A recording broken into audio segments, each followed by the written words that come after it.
Happy new year বন্ধুরা। আমি জিৎ। আমি সায়ন। আজকে 2019-এর 15 তারিখ, তো মোটামুটি হাফ ওয়েজ গন। এবং এই মাসে প্রথম দিকে মানে 2019-এর শুরুতেই কিন্তু আমাদের ইন্ডিয়ান স্পোর্টস হিস্ট্রিতে অনেক কিছু রদবদল ঘটে গেছে, অনেক উল্লেখযোগ্য ঘটনা এসছে। তো আজ আমরা সেগুলো নিয়ে ডিসকাস করতে চলেছি। So carry on the video. তো প্রথমে যেমন বললাম, আমি আর আমার বন্ধু সায়ন যে আজকে ইন্ডিয়ান স্পোর্টস হিস্ট্রিতে জানুয়ারির শুরুর দিকেই যে ঘটনাগুলো ঘটেছে তা নিয়ে আমরা ডিসকাস করব। তো শুরুতেই সবচেয়ে বড় উল্লেখযোগ্য যেটা ঘটনা ছিল সেটা হচ্ছে AFC এশিয়ান কাপে 64 বছর পরে, 55 বছর পরে আমাদের প্রথম উইন ওভার থাইল্যান্ড। ইন্ডিয়া জিতল 4-1, কিন্তু আনফর্চুনেটলি সেকেন্ড ম্যাচ ইন্ডিয়ার কাছে খুব সুন্দর গেলেও হেরে গেল। অনেকগুলো চান্স ক্রিয়েট হয়েছিল, যার মধ্যে দুটো শর্ট ক্রস বানিয়ে ফিরে এলো, একটা উদান্তা সিংয়ের, একটা ছিল সন্দেশ সিংয়ের। আর আমাদের সুনীল ছেত্রী ক্যাপ্টেন ফ্যান্টাস্টিক, কিচ্ছু বলার নেই। প্রথম ম্যাচে দুটো সুন্দর গোল, একটা অসাধারণ পেনাল্টি যেটা সুন্দর প্লেসমেন্ট করলো বাদিকে কোনায়। তারপরে একটা এলো সেকেন্ড হাফের শুরুতেই, যখন আমরা 1-1 ড্র চলছে, সেকেন্ড হাফের শুরুতে most important time of the game, সেখানে সুন্দর একটা প্লেসমেন্টের সাহায্যে একটা গোল করে গেল কিন্তু আমাদের সুনীল। তারপরে অনিরুদ্ধ থাপা, আমাদের AFC এশিয়ান কাপে ইন্ডিয়ার হয়ে সবচেয়ে কনিষ্ঠতম প্লেয়ার। এর আগে ছিলেন ইন্দার সিং, এই বছর ছিল অনিরুদ্ধ থাপা। প্রথম ম্যাচে নামলো, সুন্দর একটা প্লে অফ থেকে উদান্তা সিং এর লক করে কিন্তু একটা সুন্দর গোল করলেন উদান্তা।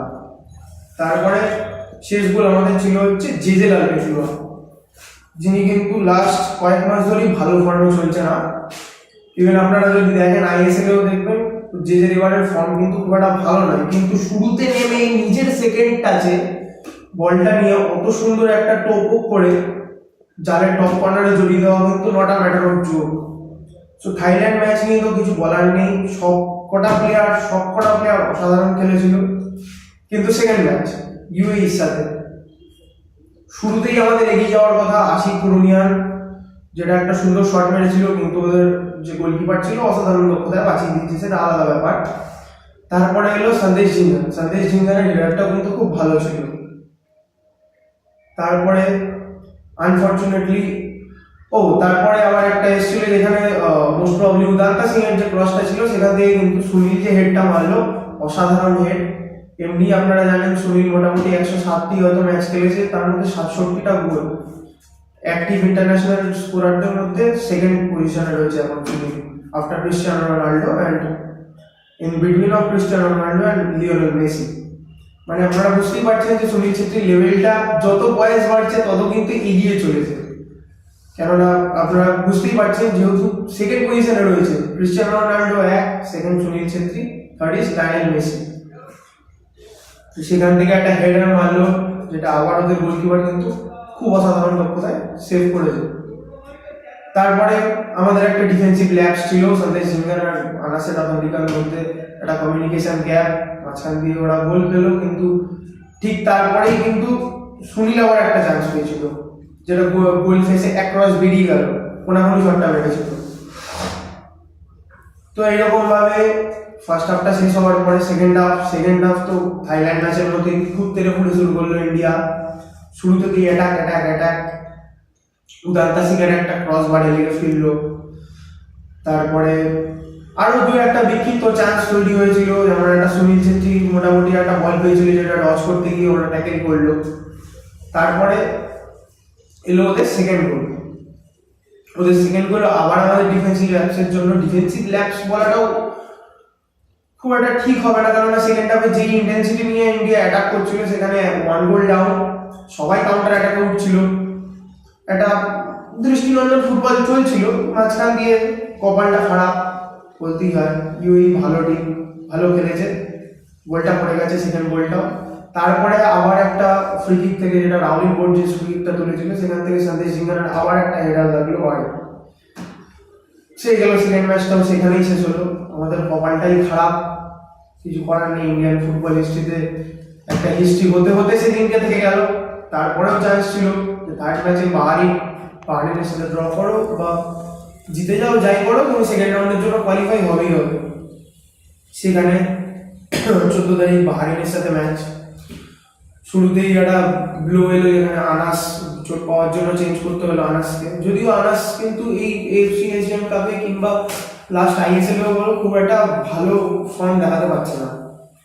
যেই আনাসকে আমরা চিনতাম, যেই আনাস দিল্লি ডায়নামোসের হয়ে খেলেছে, যেই আনাস মোস্ট প্রবাবলি কেরালা ব্লাস্টার্সের হয়েও খেলেছে, হয়তো খেলেনি কেরালার হয়ে, দিল্লি ডায়নামোসের হয়ে যেই পারফরমেন্সটা আনাসের ছিল, সেই পারফরমেন্সটা কিন্তু আনাস এই বছর দেখাতে পারছে না।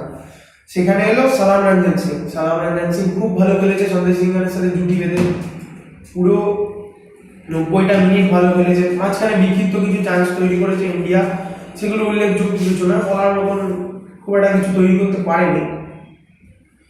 কিন্তু বাহারিন সেকেন্ড হাফে মোটামুটি 65 মিনিটের পর থেকে খেলা শেষ হওয়া অবধি যা অ্যাটাক করেছে ওদের কুর্নিশ জানাতেই হয়। এবং তার সাথে সাথে বাহারিনের 11টা প্লেয়ার এবং আমাদের 4টে ডিফেন্স, তার সাথে সাথে কালকে ডিফেন্সের উল্লেখযোগ্য ভূমিকা কিন্তু মানে সাহায্য করেছে সন্দেশ সিংহান, সালাম রঞ্জন, সুভাশিস বোস, প্রীতম কোটাল, এই 4জনকেই খুব ভালোভাবে সাহায্য করেছে। সেটা হচ্ছে আমাদের রাইট উইঙ্গার যে উদান্তা সিং। উদান্তা সিং কালকে নিজের গতি দিয়ে যেমন অ্যাটাকও করেছে, নিজের গতি দিয়ে বা ডিফেন্সিভ স্কিলস দিয়ে ডিফেন্সেও কিন্তু অনেক সাহায্য করেছে। কিন্তু আবার সেই একটাই কথা বলতে হয়, কপালটা খারাপ। 90 মিনিটের মাথায় সালাম রঞ্জনের যে ক্লিয়ারেন্সটা এলো সেটা কিন্তু খুব জোরালো ছিল না, ওদের পায়ে পড়লো, ওরা 10টা করে বেরোতে গেল। ওদের মোস্ট প্রবাবলি 5 নম্বর জার্সি ছিল যে প্লেয়ারটা, নামটা ঠিক আমি বলতে পারবো না। তো 10টা করে বেরোতে গেল। প্রণয় হালদার যে কালকে আমাদের ক্যাপ্টেন ছিল, আমাদের বাঙালি প্লেয়ার, খুব ভালো খেলছে, কিন্তু ওই একটা ভুল পাটা বাড়িয়ে দিল। ক্লিয়ার কাট পেনাল্টি, অবশ্যই ক্লিয়ার কাট পেনাল্টি, ওটাতে কিছু বলার নেই। এবং ওদেরও যে স্ট্রাইকারটি পেনাল্টি মারলো, খুব সুন্দর পেনাল্টি হয়েছে, একদম নেটের মাঝখানে প্লেস করেছে। 90 মিনিটের মাথায় 0-0 খেলা চলছে, অপোনেন্ট যদি পেনাল্টি পায় গোলকিপারের কিছু করার নেই, গোলকিপার ডিসিশন বানাবে যে আইদার আমি ডান দিকে যাবো না তো বা দিকে যাবো, যেদিকে আমার একটা না একটা দিকে আমাকে যেতেই হবে। তো সেইখানে মাথা ঠান্ডা রেখে স্ট্রাইকারটা নিজের বুদ্ধি দিয়ে বলটাকে মাঝখানে প্লেস করেছে, খুব সুন্দর, কিচ্ছু বলার নেই। ঠিক আছে, ইন্ডিয়া ফার্স্ট ম্যাচ অসাধারণ খেলেছে, 4-1 জিতেছে। সেকেন্ড ম্যাচ খুব ভালো খেলেছে, 2-0 হেরেছে, 2-2 ড্র করতে পারতো, 3-2 জিততেও পারতো, কিছু বলার নেই। থার্ড ম্যাচ ভালো খেলেছে, ভালো ডিফেন্স, হেরে গেছে লাস্ট মিনিট পেনাল্টিতে, কিছু করার নেই। আলটিমেটলি সেই কপালটা খারাপ। কিন্তু এই যে টিমটা, আমাদের নতুন টিমটা, নতুন ইন্ডিয়া, তারপরে কোচ স্টিফেন কনস্ট্যান্টাইন আজকে পদত্যাগও করেছে। আমি যে বুঝতে পারলাম না কেন করলেন স্টিফেন কনস্ট্যান্টাইন, কিন্তু টিমটাকে ভালো চালাচ্ছিলেন, ভালো একটা ডিফেন্সিভ অর্গানাইজেশন তৈরি হয়েছিল। মিডফিল্ডে আমাদের প্লেয়ারগুলো খুব ভালো খেলছে, তার সাথে আমাদের মাথা তো আছে ক্যাপ্টেন সুনীল, কিছু বলার নেই তার ব্যাপারে। তো এই টিম ইন্ডিয়া কিন্তু আমাদের মোটামুটি একটা আশা জাগাতেই পারে, আমাদের মধ্যেও একটা আশার সঞ্চার হয়েছে অবশ্যই। বিশেষ করে যেটা দেখবে যে ব্লু পিল গেমস, যেটা আমাদের টিম ইন্ডিয়ার, আমাদের বিভিন্ন ক্লাবের, ইস্ট বেঙ্গল, মোহনবাগান, আইএসএল, বিভিন্ন ক্লাবের ফ্যান ক্লাবস তো হয়। ব্লু পিল গেমস হচ্ছে ইন্ডিয়ান টিমের ফ্যান ক্লাব। ফ্যান ক্লাব বলা যায় না, ওরা সবকটা ম্যাচে ওদের কোনো না কোনো প্রতিনিধি মাঠে থাকে, গোটা একটা দল মাঠে যায়, ওরা ভীষণভাবে ইন্ডিয়া টিমকে সাপোর্ট করে পিছন থেকে। তো আমাদের মধ্যে আশার সঞ্চার তো হতেই পারে যে খুব তাড়াতাড়ি হয়তো আমরা কোনো বড় চ্যাম্পিয়নশিপে আরও কোয়ালিফাই করতে পারি, যেমন ওয়ার্ল্ড কাপ চ্যাম্পিয়নশিপ অবশ্যই। তো দেখা যাক ভবিষ্যতে কি হয়। আর এই টিম যা এএফসি এশিয়ান কাপে খেলে এসেছে, অবশ্যই অভিনন্দন জানানোর মতন খেলা খেলেছে। বিশেষ করে আমাদের আর গুরপ্রীত, অবশ্যই গুরপ্রীতের কথাটা বলা হয়নি। গুরপ্রীত তো মানে কালকে অসাধারণ, অসাধারণ। কালকে ওই একটা পেনাল্টি যদি না হতো তাহলে গুরপ্রীত কালকে ম্যান অফ দ্য ম্যাচ। গুরপ্রীতকে কালকে মানুষ বলে তো মনে হচ্ছিল না, মনে হচ্ছিল সুপারম্যান, ব্যাটম্যান, স্পাইডারম্যান, সব কিছু সুপার হিরো মিলিয়ে কালকে গুরপ্রীত নেমেছিল মাঠে গ্লাভস হাতে করে। অসাধারণ অসাধারণ কিছু সেভ করেছে, যেটা ওদের মোস্ট প্রবাবলি 70-75 মিনিট নাগাদ একটা ওদের কর্নার থেকে হেডার, যেটা ডান হাতে রিফ্লেক্সে বাঁচালো। অসাধারণ অসাধারণ সেভ, অনেক দিন মনে থাকবে। এটা ইন্ডিয়ান ফুটবলের যারা ফ্যান আছে, যারা ফুটবল দেখতে ভালোবাসে, তাদের কিন্তু এই সেমটা অনেকদিন মনে থাকবে। আর এটাই ইন্ডিয়ান AFC এশিয়ান কাপে ইন্ডিয়ার জার্নি এরকমই ছিল। তো আর সেরকম কিছু বলার নেই। তো এরপরে আসছে সেটা হচ্ছে আমাদের এখন চলছে ISL, তো বন্ধ রয়েছে, আমাদের চলছে আই লিগে যে টিমগুলো আছে তাদের মধ্যে এই মুহূর্তে সবচেয়ে বড় খবর ছিল হচ্ছে জানুয়ারি মাসের শুরুতে, সেটা হচ্ছে শঙ্করলাল পদত্যাগ করার পরে মোহনবাগানের কোচ কে হবে। মোহনবাগানের কোচ হিসেবে জয়েন করলেন কে না, খালিদ জামিল নো ডাউট খুব ভালো কোচ। খালিদ জামিল আগের বছর আমাদের ইস্ট বেঙ্গলেও ছিলেন, জার্সি দেখে বুঝতে পারছেন আমি ইস্ট বেঙ্গল সাপোর্টার। তো আগের বছর খালিদ জামিল আমাদের ইস্ট বেঙ্গলেও ছিলেন, ভালো কোচিং করিয়েছেন। লাস্ট দুটো ম্যাচে, যেখানে আমরা দুটো ম্যাচ জিতলে আমরা চ্যাম্পিয়ন, এরকম একটা পজিশনে হয়েছে, কোনো ভুলভ্রান্তি হয়েছে, আমরা জিততে পারিনি একটা ম্যাচ, দুটো ম্যাচই আমরা ড্র করে এসেছি। তো সেখান থেকে আমরা চ্যাম্পিয়ন হতে পারিনি, মিনারভা পাঞ্জাব চ্যাম্পিয়ন হয়েছিল। তারপরে সুপার কাপে কিন্তু খালিদ জামিলের কোচিংয়ে, এবং তারপরে অবশ্যই টিডি সুভাষ ভৌমিক ছিলেন, খালিদ জামিলের কোচিংয়ে কিন্তু আমরা ভালো খেলেছিলাম। সুপার কাপে আমরা ফাইনাল অব্দি কোয়ালিফাই করেছিলাম। ফাইনালে বেঙ্গালুরু FC কর্পোরেট টিম, খুব ভালো টিম, শক্তিশালী টিম, আমরা হেরে গেছি, কিছু করার নেই, জিততেও পারতাম, সেটা তো হয়নি, যেটা আর বলে লাভ নেই। ব্যাপারটা হলো খালিদ জামিল আমাদের ভালো কোচিং করিয়েছিলেন, তার আগের বছর তিনি নতুন টিম আইজল FC কে নিয়ে কিন্তু আই লিগ চ্যাম্পিয়নও হয়েছে।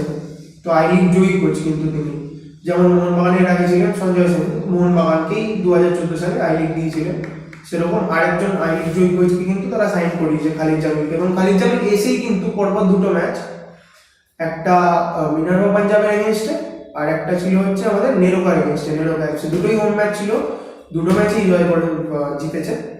আর দুটো ম্যাচেই কিন্তু ভালো পারফরমেন্স দেখিয়েছে আমাদের মোহনবাগানের যে সোনি নটি, তার সাথে সাথে পান্ডাটিকাও একটা গোল করেছে মিনারভা পাঞ্জাবের সাথে ম্যাচের দিন। সেকেন্ড গোলটা সুন্দর অফসাইড ট্র্যাপটাকে বিট করে সুন্দর একটা প্লেসমেন্টে কিন্তু ডিপান্ডাটিকা গোলটা করে গেছিল, আর সেই গোলটাও কিন্তু করিয়েছিলেন সেই সোনি নটি। আর সেকেন্ড ম্যাচটা যেটা মোহনবাগানের ছিল এই বছর, সেটা হচ্ছে নেরোকা এফসির সাথেও কিন্তু সোনি অসাধারণ একটা 16 গোল করে গেছে, নো ডাউট। সোনি নটি অবশ্যই একটা ওয়ার্ল্ড ক্লাস প্লেয়ার, সোনি নটি কোপা আমেরিকা খেলে এসেছে মোহনবাগানের সাথে চুক্তিবদ্ধ থাকাকালীন। সো তো বুঝতেই পারবেন আপনারা যে সোনি নটি ইন্ডিয়ান ক্লাব ফুটবল খেললেও তার ফুটবলিং স্কিল কিন্তু অনেকটা উচ্চ লেভেলের। তো সোনি নটি ওখানে অসাধারণ একটা 16 গোল করে গেছে। তো আর মোহনবাগানের যখন কথা গেল, তো আর একটা টিমের কথা তো আসতেই হবে, তাদের চির প্রতিদ্বন্দ্বী কলকাতার টিম ইস্ট বেঙ্গল। আমিও সাপোর্টার, দেখতেই পাচ্ছেন আমার বন্ধু যে সায়নও কিন্তু ইস্ট বেঙ্গল সাপোর্টার। তো ইস্ট বেঙ্গলের প্রথম ম্যাচ আমাদের ছিল হচ্ছে এই বছর 2019-এ, এটা ছিল 8 তারিখ ইন্ডিয়ান অ্যারোজের সাথে। ইন্ডিয়ান অ্যারোজ আমাদের ইন্ডিয়ান, গোটাটাই ইন্ডিয়ান টিম, কোনো ফরেনার প্লেয়ার তো খেলে না ওখানে, কেননা ওখানে ইন্ডিয়ান অ্যারোজ টিমটা হচ্ছে মেইনলি আন্ডার-17, আন্ডার-19 এবং আন্ডার-20 যে ইন্ডিয়ান প্লেয়াররা আছে তাদের একটা সম্মিলিত দল, যে বেস্ট প্লেয়াররা আছে যারা ন্যাশনাল খেলে, আন্ডার-17, আন্ডার-19, আন্ডার-20, তাদের নিয়ে যে দলটা বানানো সেটাই হচ্ছে ইন্ডিয়ান অ্যারোজ। তো এই টিমটা অতটা শক্তিশালী বাকি দলগুলোর তুলনায় না হলেও ওরা কিন্তু ভালো ম্যাচ খেলছে, ভালো ফাইট দিচ্ছে অন্য টিমগুলোকে। ইস্ট বেঙ্গলকেও সেদিন দিয়েছে। ইস্ট বেঙ্গল ফার্স্টে হাফেই একটা গোল করে এগিয়ে গেছে, গোলটি মোস্ট প্রবলি করেছিল লায়না মহিয়ার আলতে, তারপরে একটা পেনাল্টি মিস লালরেন্টিকার আলতে, আমাদের ক্যাপ্টেন, ঠিক আছে হতেই পারে, পেনাল্টি মিস করতেই পারে, গোলকিপার খুব সুন্দর বাঁচিয়েছে এবং এমনকি রিবাউন্ডটাও আসতে দেয়নি ইস্ট বেঙ্গল প্লেয়ারদের পায়ে। তো সেখানে একটা ফার্স্ট হাফ শেষ হলো 1-0 বলে। তারপরে একটা অবাঞ্ছিত ঘটনা, যেখানে হেডবাট করে আমাদের লাল রামচুল লাল কার্ডটা দেখলো। হয়তো কেউ কেউ বলতে পারে যে লঘুভাবে গুরুদণ্ড হয়ে গেছে তার লাল কার্ডটা, সেটা রেফারির উপর ডিপেন্ড করে, আমরা তো কিছু বলতে পারি না। রেফারি অবশ্যই আমাদের থেকে ভালো খেলা বোঝে, যদিও আমার মনে হয় না যে ইন্ডিয়ান ফুটবলে যে রেফারিংয়ের মান আছে সেটা খুব উচ্চ মানের। রেফারির মান পাল্টানো দরকার, উচ্চমানের রেফারি আনা দরকার। তো সেখান থেকে 1-0 জিতছিল, সেখান থেকে কিন্তু ইন্ডিয়ান অ্যারোস খুব সুন্দর অ্যাটাক করেছে, ইন্ডিয়ান ইস্ট বেঙ্গলের ডিফেন্সকে অনেকবার প্রেসারে ফেলেছে। আর ওরা কিন্তু খুব সুন্দর একটা মানে এমন খেলা ওদের মধ্যে দেখা যাচ্ছে না যে না আমরা তো ছোট, আমরা ইন্ডিয়ান, আমাদের মধ্যে ফরেনার কেউ নেই। এত বড় একটা ইস্ট বেঙ্গল যেহেতু ওয়েসের সাথে যুক্ত হয়েছে, তো কর্পোরেট টিম এখন ইস্ট বেঙ্গল, তো কর্পোরেট টিমের সাথে আমরা খেলছি, ভালো ভালো বিদেশি ওদের টিমে আছে, আমরা পারবো না সেরকম কোনো ব্যাপার কিন্তু ওদের মানসিকতায় দেখা যায় না। ওরা যথেষ্ট ফাইট দিয়েছে, এমনকি মানে বোর্ডা গোমেজের মতন একটা রাফ অ্যান্ড টাফ ডিফেন্ডারের সাথেও চোখে চোখ রেখে ওরা লড়াই করে গেছে। তারপরে এলো ইস্ট বেঙ্গল একটা গোল করে গেল, সেকেন্ড গোল, যেটা জবি জাস্টিনের সেটা 7 নম্বর গোল ছিল এবারে আই লিগে। তো সেখানে তারপরে ওদের অনিকেত যাদব নামার পরে কিন্তু অনিকেত যাদব খুব ভালো স্ট্রাইকার একজন ইন্ডিয়ান ফুটবলের জন্য। আগামীকালে অনিকেত যাদবকে আমরা জাতীয় দলে দেখতেই পারি, কিন্তু সে এসে যেই মানসিকতা নিয়ে খেলাটা দেখালো সেটা কিন্তু ফুটবলের মানসিকতার সাথে যায় না। খুব একটা স্বাস্থ্যকর মানসিকতা কিন্তু তিনি দেখাননি। প্রথমেই এসে একটা ফাউল করলেন, যেটা কাসিম আইদারার ওপরে বল চলে যাওয়ার পরে ইচ্ছা করে পার্টি বাড়িয়ে তাকে লাথি মারলেন, সেখানে একটা হলুদ কার্ড। সেকেন্ড হলুদ কার্ডটি দেখলেন তার 2-3 মিনিটের মাথায়, মানে মোটামুটি তিনি 4 থেকে 5 মিনিট মাঠে ছিলেন, অনিকেত যাদব মাঠে নেমে লাল কার্ডটা দেখলেন, বাইরে চলে গেলেন। তো তারপরেও ওরা আবার ইন্ডিয়ান আইডলস একটা পেনাল্টি পায়, সেই পেনাল্টি থেকে কিন্তু ওরা গোল করে যায়। সো 2-1 সেই ম্যাচটা জিতলো।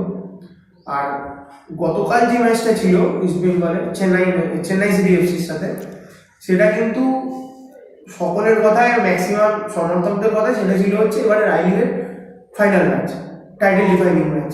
যে সে কালকের ম্যাচটা যে জিতবে সে কিন্তু মোটামুটি গন্ধ পেতে শুরু করে দেবে ট্রফিটা, শুধু হাতে আসা বাকি থাকবে। তো সেরকম ম্যাচে চেন্নাই সিটির হোম ম্যাচ ছিল, আমাদের অ্যাওয়ে ম্যাচ ছিল, সুন্দর খেলা হয়েছে। বিশেষ করে চেন্নাই খুব ভালো খেলেছে, চেন্নাই বরাবর এই আই লিগটাই খুব ভালো খেলছে। বিশেষ করে ওদের যে 3 জনের যে ত্রিভুজটা তৈরি হচ্ছে, নেস্টার, স্যান্ড্রো আর পেড্রো মানজি তো কিছু বলারই নেই, প্রত্যেক ম্যাচে প্রচারের মতো গোল করেই চলেছে, 3টে হ্যাট্রিক হয়ে গেছে এই কদিনের মধ্যেই, তাও সবকটা ম্যাচ খেলেনি, মাঝখানে চোটের জন্য বাইরে ছিল। তো সেখানে আমাদের রালতে প্রথমেই 9 মিনিটের মাথায় গোল করে এগিয়ে দিয়েছিল, তো তারপরে আবার ওরা একটা গোল শোধ করে, তারপরে ওদের উইনার গোলটাও দেয়, 2-1 আমরা হেরে যাই। তো কিন্তু পোল্যান্ডকে যেইভাবে বাজেভাবে চোখের তলায় মারা হলো, সেটা তো মানে একটা ফাউলের জন্য 2টো লাল কার্ড দেখানো যায়, সেখানে শুধু মোস্ট প্রবাবলি হলুদ কার্ড দিয়ে ছেড়ে দিল, কিংবা হয়তো কার্ডও দেয়নি, কিন্তু ওটা যা মানে বাজে রকমের ফাউল ছিল, সেটা একটা ফাউলের জন্য 2টো লাল কার্ড দেখানো যেতে পারে, এই বিষয়ে তো কোনো সন্দেহই নেই। আর জবি জাস্টিনের যে পেনাল্টিটা ছিল, অবশ্যই ওটা নিশ্চিত পেনাল্টিটা দিল না কেন আমি বুঝতে পারলাম না।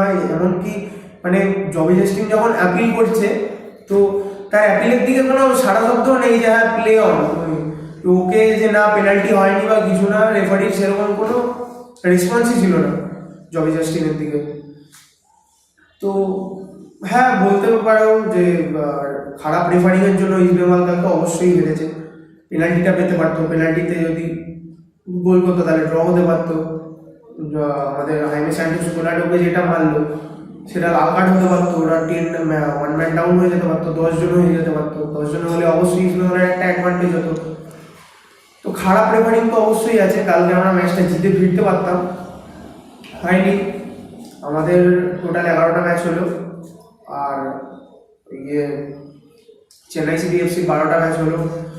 তো ওদের 12 ম্যাচে মোস্ট প্রবাবলি 27 পয়েন্ট, আমাদের 11 ম্যাচে 19 পয়েন্ট, মানে আমরা এখনো ওর থেকে 8 পয়েন্ট পিছনে আছি, যদিও একটা ম্যাচ কম খেলা আছে। তো এবার দেখা যাক আলটিমেটলি। তার সাথে সাথে যদিও ইস্ট বেঙ্গল এবং চেন্নাই সিটি এফসির সাথে আরও 2টো দল কিন্তু প্রবলভাবে লিগের দাবিদার হিসেবে উঠে আসছে, সেটা হচ্ছে নতুন এই বছর যে প্রথম এসছে রিয়েল কাশ্মীর এফসিরও 12 ম্যাচে 22 পয়েন্ট, আর নেরোকারও কিন্তু 12 ম্যাচে 22 পয়েন্ট। নিরোকাও আগের বছর থেকেই কিন্তু আই লিগে ঢুকছে। নিরোকাও ভালো টিম।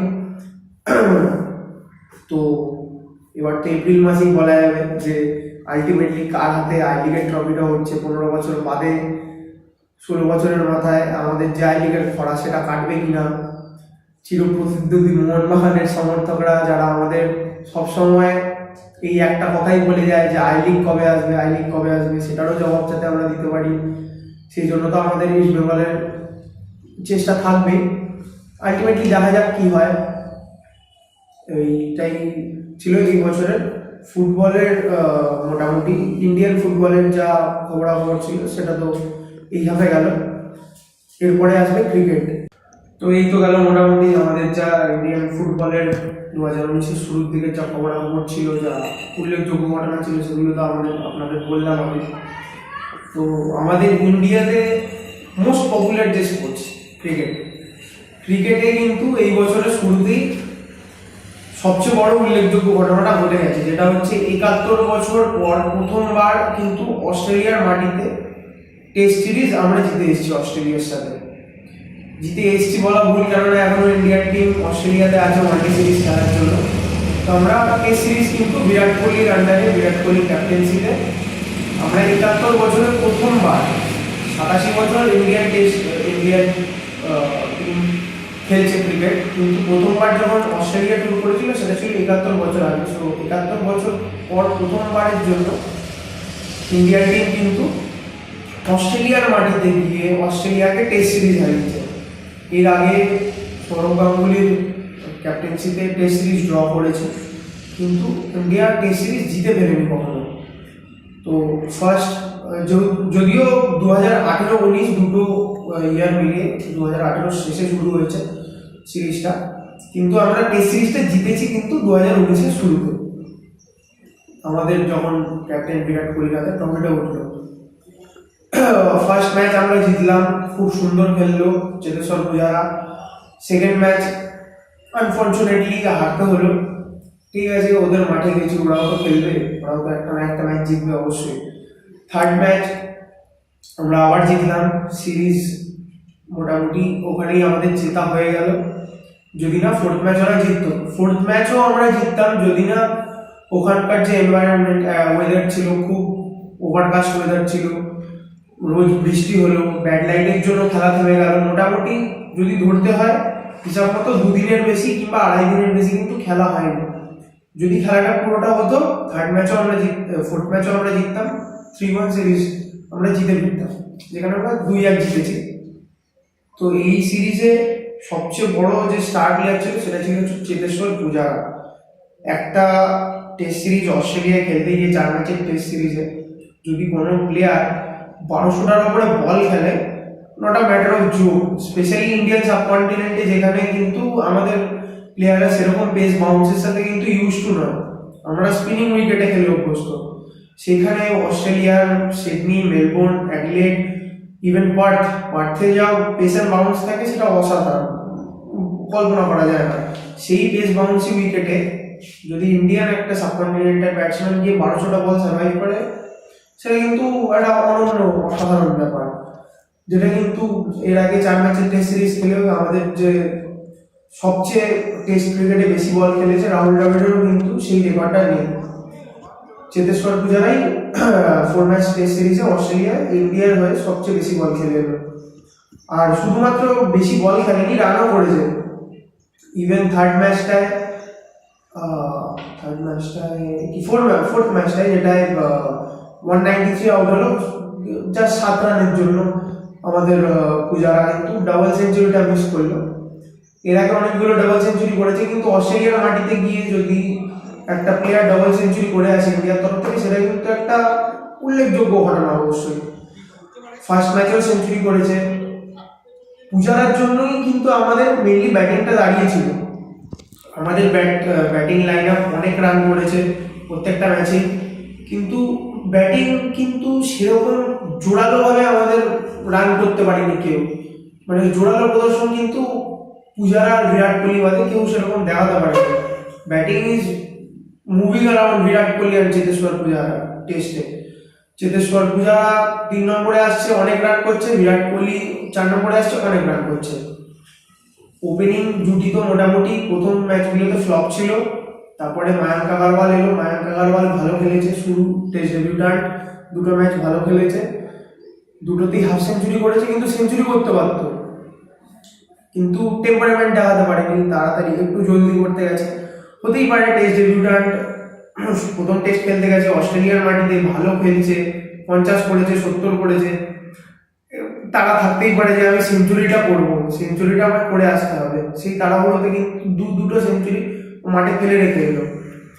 তারপরে আমাদের হনুমা বিহারি একটা ম্যাচে ওপেন করেছে। হনুমা বিহারি কিন্তু ভালো খেলেছে, কিছু বলা যায় না। একটা মিডিল অর্ডার ব্যাটসম্যান যে কিনা সিম কেটে যাওয়ার পরে খেলতে নামে, তাকে যদি তুমি সিমিং কন্ডিশনে সিম বোলারের সামনে ফেলে দাও ওপেনিংয়ে, সেই হিসাবে ও যা করেছে যথেষ্ট করেছে। একটা মিডিল অর্ডার ব্যাটসম্যানের 5 নম্বর, 6 নম্বরে, 7 নম্বরে খেলা ব্যাটসম্যান যদি ওপেনিংয়ে গিয়ে অস্ট্রেলিয়ার মাটিতে অস্ট্রেলিয়ান সিমারদের মিচেল স্টার্ক, জশ হেজেলউডের মতন, প্যাট কামিন্সের মতন বোলারদের এগেইনস্টে শুরুতে নেমে 60-62টা বল খেলে ফেলে, ঠিক আছে, এনাফ, শুরুতে এনাফ। তারপরে 3 নম্বরে তো আসছে আমাদের নতুন দেওয়াল, রাহুল দ্রাবিড়ের পরে চেতেশ্বর পূজারা, খুব সুন্দর। এই টেস্ট সিরিজটা তো মানে অনবদ্য, কিছু বলার নেই। এর আগে যারা বলছিল যে এখনই ওকে রাহুল দ্রাবিড়ের সাথে তুলনা করো না, বা ওর টেকনিক্যাল স্কিলসে অনেক ফল্ট আছে, তাদের তো যোগ্য জবাবও দিয়ে দিয়েছে এই টেস্ট সিরিজে। যতগুলো বল খেলেছে, যতগুলো রান করেছে, অসাধারণ। তারপরে আসছে আমাদের বিরাট কোহলি। বিরাট কোহলিও এই টেস্ট সিরিজটা ভালো খেললো। বিরাট কোহলি এই টেস্ট সিরিজ ওই টেস্ট সিরিজ বলে না, বিরাট কোহলি মানে কিছু বলার নেই, রান মেশিন তো এমনি বলা হয়, মানে ও ক্রিজে নামবে আর রান করবে না, এটা তো মানে ভাবাই যায় না, হতেই পারে না। এবার তারপরে আসে হচ্ছে আমাদের জিঙ্কস, মানে অজিঙ্ক্য রাহানে। অজিঙ্ক্য রাহানে দু একটা ইনিংস ভালো খেললেও, অজিঙ্ক্য রাহানে নিজের কেরিয়ারটা যেরকমভাবে শুরু করেছিল, রিসেন্ট 1-1.5 বছর কি 2 বছরে কিন্তু সেই খেলাটা ওর নেই। যদিও আমি এখনো মনে করি রাহানে যথেষ্ট ভালো ক্রিকেটার, যথেষ্ট ভালো ব্যাটসম্যান, ওকে যদি চান্স দাও অবশ্যই ও ফর্ম ফিরে পাবে। আর যখন ফর্ম ফিরে পাবে, সবাই জানে যে ও বিদেশের মাঠে গিয়ে টেস্ট খেলতে গিয়ে কি করতে পারে। ইংল্যান্ড হচ্ছে ওর সবচেয়ে পছন্দের জায়গা, সাউথ আফ্রিকা ওর পছন্দের জায়গা, অস্ট্রেলিয়া ওর পছন্দের জায়গা। ও যতটা বেশি ইন্ডিয়াতে রান করেছে, তার চেয়ে অনেক বেশি রান বিদেশের মাটিতে করেছে, যেটা কিন্তু সচরাচর হয় না। সবাই হোম কন্ডিশনে, নিজেদের কন্ডিশনে যথেষ্ট ভালো খেলে। তারপরে মিডল অর্ডারে রোহিত শর্মা খেলেছে। রোহিত শর্মাকে বলতে পারবো না যে খুব খারাপ খেলেছে, লাস্ট ম্যাচটা ওর পারিবারিক কারণেও খেলেনি। তার আগের ম্যাচগুলোতে রোহিত শর্মা ভালো খেলেছে, একটা ম্যাচ চোটের জন্য বসেছিল, ঠিক আছে, তাও রোহিত শর্মা ঠিকঠাক খেলে গেছে, দল থেকে বাদ পড়ার মতন খেলেনি। যে এরকম টেস্ট ম্যাচগুলোতে রোহিত শর্মার উপর একটা মানে প্রখর নজর দিয়ে দেখা হয় যে রোহিত শর্মা কি করছে, রোহিত শর্মা কি করছে। ওয়ানডেতে তো হি ইজ ওয়ান্ডার, কিন্তু টেস্ট ম্যাচে রোহিত শর্মা কি করছে? রোহিত শর্মা মোটামুটি একটা ম্যাচ খারাপ খেলে তো পরের ম্যাচে ওকে বসিয়ে দাও, অন্য কোনো প্লেয়ার ওর জায়গায়, সেরকম খেলা কিন্তু রোহিত শর্মা খেলেনি। তারপরে আসছে আমাদের নতুন যে sensation wicket keeper Rishabh Pant. Rishabh Pant অনবদ্য, লাস্ট ম্যাচটায় একটা খুব চটক ইনিংস খেলেছে, খুব কম বলে 159 রান করে এসছে। আর ঋষভ পান্তের যেই জায়গাটা, ওর ব্যাটিং এর সাথে সাথে ও তো অ্যাগ্রেসিভ ব্যাটিং করে, টি-20 ওয়ানডেতে খুব সুন্দর ব্যাটিং করে, খুব তাড়াতাড়ি রান করতে পারে। ওর খেলা দেখলে মোটামুটি অনেকেই বলে যে আমার যুবরাজের কথা মনে পড়ছে, সেটা হয়তো এখন বলার সময় আসেনি, কিন্তু হ্যাঁ খুব ধ্বংসাত্মক ব্যাটসম্যান। আর তার সাথে সাথে যেটা এই টেস্ট সিরিজে ও নিজের ব্যাটিংয়ের অ্যাগ্রেসিভ ব্যাটিংয়ের সাথে যেটা মনোভাব দেখিয়েছে, সেটা হচ্ছে অস্ট্রেলিয়ার যে একটা লিগাসি চলে যে অস্ট্রেলিয়া স্লেজিং করতে ওস্তাদ। তো অস্ট্রেলিয়ার ঘরে গিয়ে অস্ট্রেলিয়ান যে স্লেজার, তাদের মুখের উপরে ও নিজে স্লেজিং করে যা যোগ্য জবাব দিয়েছে, টিম পেনকে হোক বা প্যাট কামিন্সকে হোক, যেটা করেছে সেটা অনবদ্য। মানে ওদের চোখে চোখ রেখে লড়াই করা, তুমি আমাকে বলছো আমিও তোমাকে বলবো, আমরা হেরে যেতে আসিনি বা কথা শুনতে আসিনি, এরকম মনোভাব যেটা দেখিয়েছে, এটা থাকা ভালো। দু একজন প্লেয়ারের, যেমন বিরাট কোহলিরও আছে।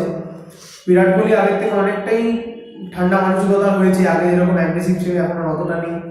তো ঋষভ পান্তের এই মনোভাবটা অনেকের খারাপ লাগলেও আমার কিন্তু খুব মনে ধরেছে যে হ্যাঁ, এরকম একটা প্লেয়ার কিন্তু টিমে থাকা দরকার, যে অপোনেন্ট যখন চোখ রাঙানি দেবে তা আমিও উল্টে চোখ রাঙানি দেবো, তা আমি তো হেরে যেতে আসিনি সেরকম। তারপরে রবীন্দ্র জাডেজা ভালো খেলেছে, ভালো ব্যাটিং করেছে, ভালো বোলিং করেছে। জাডেজা তো ভালো বোলিং করেই, খুব একটা রান খরচা করে না, উইকেটসও নেয়। আর তার সাথে সাথে লাস্ট টেস্টে ফার্স্ট ইনিংসে একটা হাফ সেঞ্চুরিও করেছে, মোস্ট প্রবাবলি 80 রানস করেছে। তারপরে আমাদের টেস্ট বোলিংয়ের যে সবচেয়ে বড় মাথা, সেটা হচ্ছে রবিচন্দ্রন অশ্বিন। রবিচন্দ্রন অশ্বিন প্রথম ম্যাচটা খুব ভালো খেললো, তারপরে চোটটা পেয়ে যাওয়ার জন্য খেলতে পারলো না। রোহিত শর্মাও একই সাথে চোট পেয়েছিল। রোহিতের চোটটা যেহেতু খুব একটা গুরুতর ছিল না, তো পরের ম্যাচটা থেকে আবার খেলেছে, একটা ম্যাচ রেস্ট নিয়ে। তো অশ্বিন খারাপ খেলেনি, ভালো বোলিং করেছে। প্রথম ম্যাচটা খুব ভালো বোলিং করেছে, তারপরে চোটের জন্য খেলতে পারেনি। তারপরে আর ছিল আমাদের স্পিনার ছিল আরেকজন কুলদীপ। কুলদীপকে কিন্তু মানে তুমি কোথাও বেঁধে রাখতে পারবে না যে তুমি সাউথ ইন্ডিয়ান সাবকন্টিনেন্টে ভালো বোলিং করো, কি তুমি এখানে ভালো বোলিং করো, ওই পিচে ভালো বোলিং করো। যেখানে তুমি কুলদীপকে নিয়ে যাবে, কুলদীপ সেখানে তোমাকে উইকেট এনে দেবে। আর কুলদীপকে তুমি যদি বসিয়ে রাখো 5টা ম্যাচ, 6 নম্বর ম্যাচে যদি তুমি না পারো, প্রথম ম্যাচটাই কিন্তু ও সঠিক ড্রপ করবে। প্রথম যে ডেলিভারিটা করবে সেটাই কিন্তু এক্স্যাক্ট ড্রপ আসবে।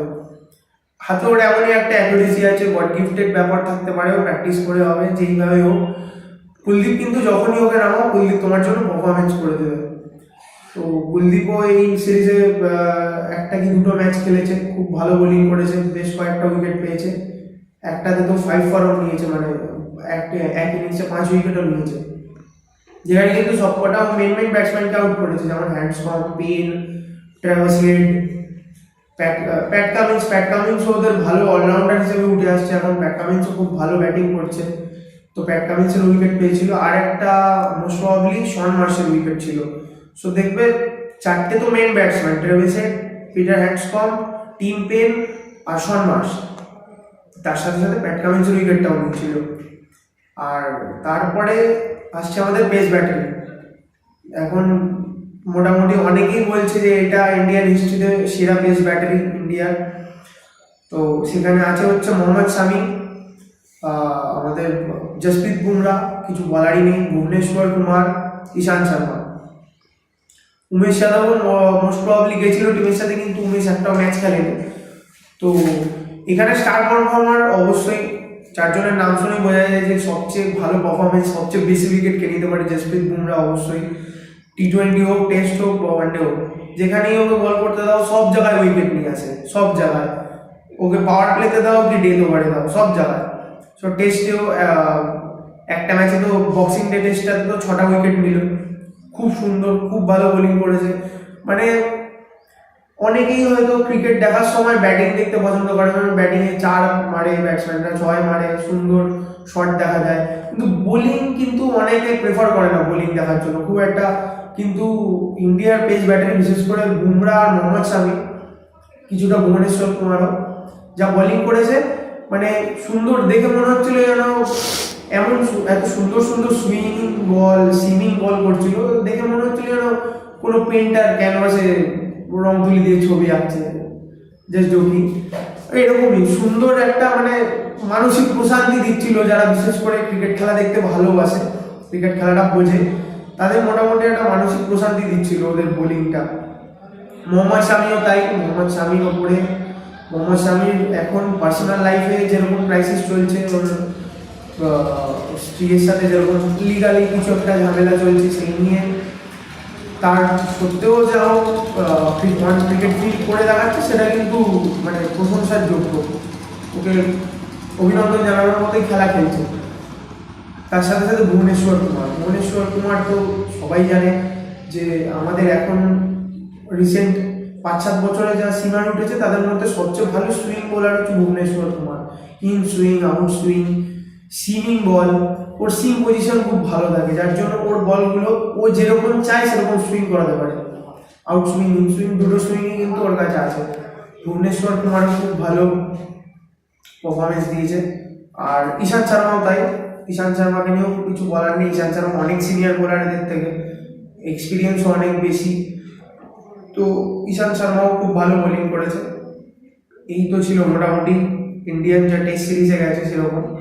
কিন্তু ইন্ডিয়ান বোলিং নিয়ে আসার ব্যাপার থাকলেও ইন্ডিয়ান ব্যাটিং কিন্তু একটু চিন্তায় এগিয়ে দিয়েছে, কেননা পূজারা আর বিরাট কোহলি ছাড়া কিন্তু সেরকম ফর্মে কেউই নেই। বিশেষ করে আমাদের ওপেনার মুরলী বিজয়, পৃথ্বী শত চোটের জন্য খেলতে পারেনি, মুরলী বিজয় আর কে এল রাহুল তো ছেড়েই দাও। তো ওপেনার যেমন মুরলী বিজয় খুব একটা ফর্মে নেই। মুরলী বিজয় কিন্তু মোটামুটি আমাদের বীরেন্দ্র সেহবাগ আর গৌতম গম্ভীর চলে যাওয়ার পরে যারা কিনা লেজেন্ডারি ওপেনিং ব্যাটসম্যান ছিল লাস্ট, তারপরে কিন্তু মুরলী বিজয় খুব ভালো ওপেনার হিসেবে এসেছিল। মুরলী বিজয়, শিখর ধাওয়ান যাই হোক অফ ফর্মের জন্য টিম থেকে বাদ পড়েছে। আর মুরলী বিজয় যেটা সবচেয়ে বড় স্ট্রেংথ সেটা হচ্ছে কিন্তু বলটা ভালো ছাড়তে পারে শুরুতে, ওপেনারের যেটা কাজ। সেই হিসেবে কিন্তু ও খুব একটা ফর্মে নেই, হয়তো আবার ফিরে আসবে ফর্মে। পৃথ্বী শত যাই হোক খেলতে পারলো না, তো ওপেনিং নতুন কিছু ছেলেকে দিয়ে করানো হলো, মায়াঙ্ক আগারওয়াল, হার্দিক। তো ওই জায়গাটা খুব একটা এখন কিছু বলার নেই, যেহেতু ওরা সবে মাত্র একটা কি দুটো ম্যাচ খেললো ওপেনিং পজিশনে। তারপরে 3-4 তো খুব সলিড।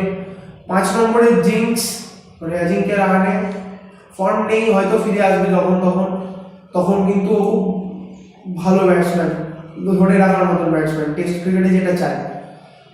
6 নম্বরে রোহিত শর্মার ফর্ম খুব খারাপ না হলেও আবার খুব আশা জাগানোর মতো কিছু না, এরকমই ছিল।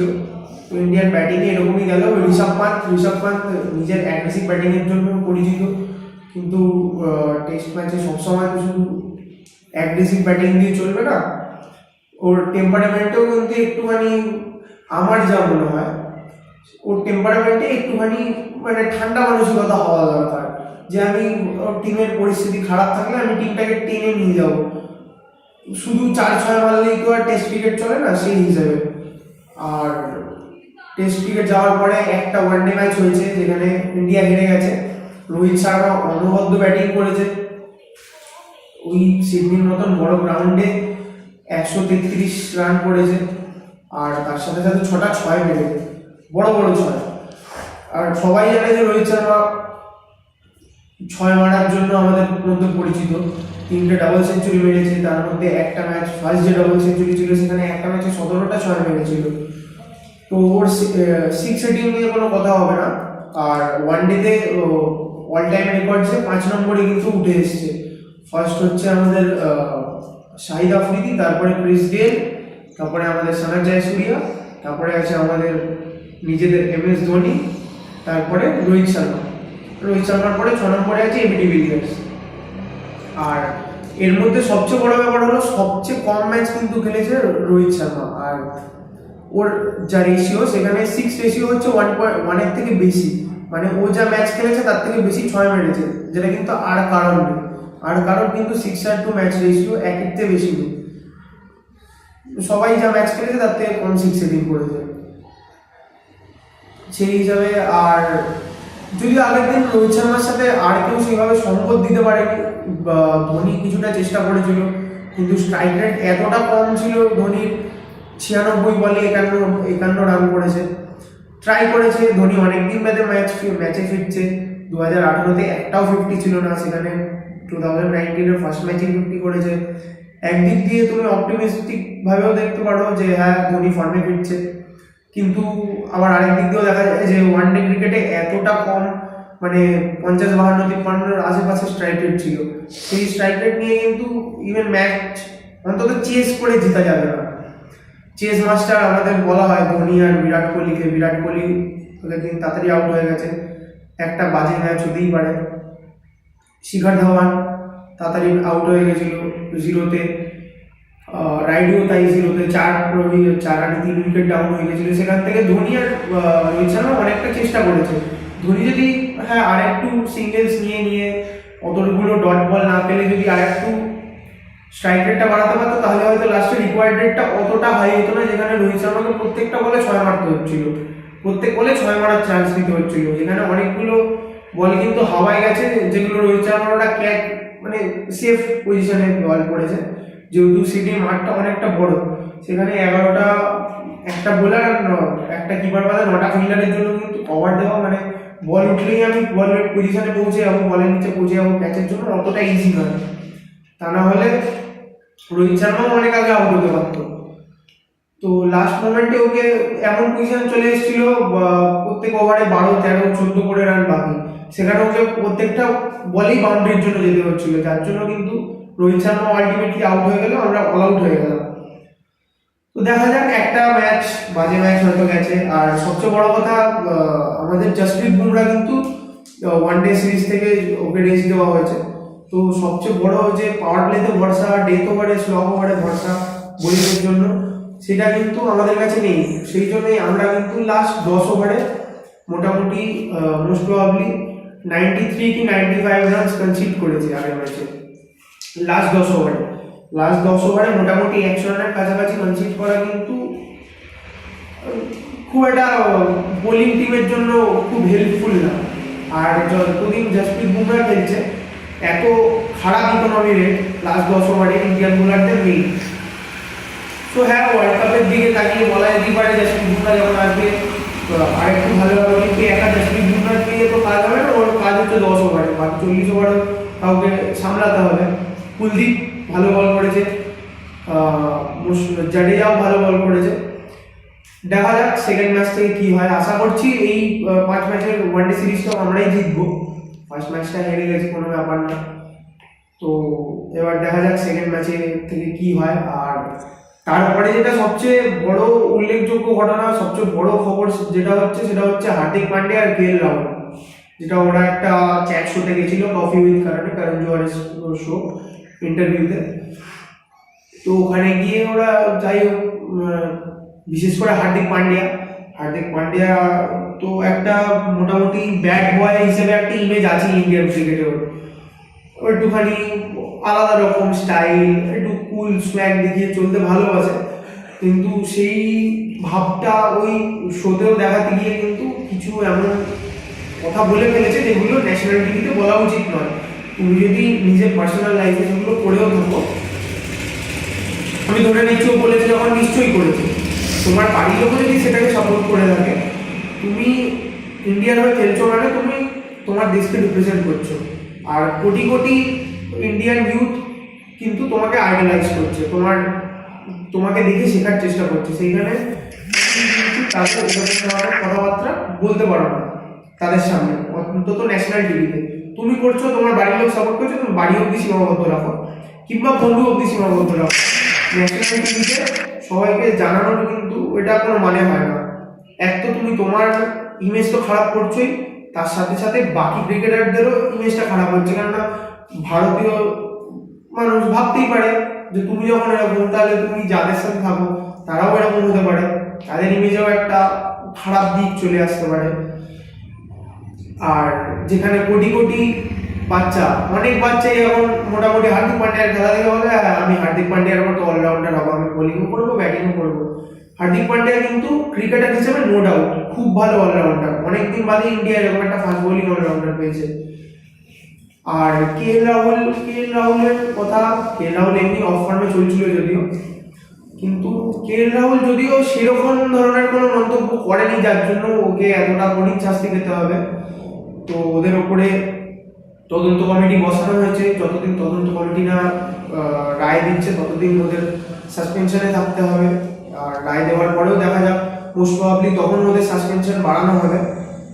অস্ট্রেলিয়ার যে ওয়ানডে সিরিজ সেখান থেকে তো বাদ পড়েইছে, মোস্ট প্রবাবলি নিউজিল্যান্ড সিরিজও খেলতে পারবে না। ওয়ার্ল্ড কাপে খেলতে পারে কিনা, অন্তত হার্দিক পান্ডিয়া তো একটা টিমের বড় সদস্য। কে এল রাহুলের যদি সাসপেনশন হয়, কে এল রাহুলের সাসপেনশনটা যদি অতটাও অসুবিধা না দেয়, কিন্তু হার্দিক পান্ডিয়া সাসপেনশনটা কিন্তু অসুবিধায় ফেলবে ইন্ডিয়াকে। ইংল্যান্ডের মাটিতে আমাদের 2019 এই জাস্ট 2-3 মাস পরেই কিন্তু ওয়ার্ল্ড কাপ, সেখানে যদি হার্দিক পান্ডিয়ার মতো একটা বড় অলরাউন্ডার সাসপেন্ডেড থাকে, ইন্ডিয়া টিম কিন্তু সমস্যায় পড়বে। আর তার সাথে সাথে কিন্তু তার আগে আছে আইপিএল এ মুম্বাই কিন্তু 11 কোটি টাকা, কম সম টাকা না, 11 কোটি টাকা দিয়ে ওকে রিটেন করেছে। তো মুম্বাই ইন্ডিয়ান্সের জন্য এটা খারাপ খবর। এক তো হার্দিক পান্ডিয়ার মতো একটা ভালো অলরাউন্ডার যাবে, 11 কোটি টাকার লস। তার সাথে সাথে কিন্তু ওরা মোটামুটি একটা ওদের ফ্যামিলি ওরিয়েন্টেড টিম, তো মুম্বাই ইন্ডিয়ান্স আম্বানির টিম, ওরা মোটামুটি নিজেদের না একটা ফ্যামিলি ইমেজ রেখে চলার চেষ্টা করে, যে আমার টিমে যারা খেলে তারা আমার ফ্যামিলির লোক। সচিন ছিল আগে, পোলার্ড, রোহিত শর্মা, অনেক বড় বড় প্লেয়ার কিন্তু মুম্বাই ইন্ডিয়ান্সে খেলে, লাসিথ মালিঙ্গা, জসপ্রীত বুমরা। তো ওরা একটা ফ্যামিলি ইমেজ মেনটেন করে চলে। তো এইটা কিন্তু ওদের টিমের জন্য একটা খারাপ দিক। ইন্ডিয়ার টিমের জন্য তো অবশ্যই, হার্দিক পান্ডিয়ার নিজের জন্য তো মানে ওর কেরিয়ার শেষ হয়ে যাওয়ার দিকেও চলে যেতে পারে এই সাসপেনশনটা। যেমন সবচেয়ে বড় উদাহরণ হচ্ছে, যদি ওরা নিজেদের দোষে কিছু পারেনি, সেটা হচ্ছে রবিচন্দ্রন অশ্বিন আর আমাদের রবীন্দ্র জাডেজা। ওদের বলা হলো তোমরা টানা তো এত সিরিজ খেলছো, তোমরা একটা সিরিজ রেস্ট করো, তোমাদের বদলে কুলদীপ আর চাহাল খেলো। কুলদীপ আর চাহাল একটা সিরিজ এলো, এত সুন্দর পারফরমেন্স দিল, রবিচন্দ্রন অশ্বিন আর মানে টিমে ফিরতেই পারে না। সো এরকম হার্দিক পান্ডিয়ার বদলে বিজয় শঙ্কর এসছে, কে এল রাহুলের বদলে শুভমান গিল এসছে। শুভমান গিল খুব ভালো ব্যাটসম্যান, আন্ডার 19 ওয়ার্ল্ড কাপে খুব ভালো খেলেছে, প্লাস আইপিএল কেকেআর ভালো খেলেছে। আর বিজয় শঙ্করও ভালো অলরাউন্ডার, যদি খুব ভালো পারফরমেন্স দিয়ে দেয় হার্দিক পান্ডিয়ার জন্য কিন্তু ভবিষ্যতে টিমে ফেরাটা মুশকিল হয়ে যেতে পারে।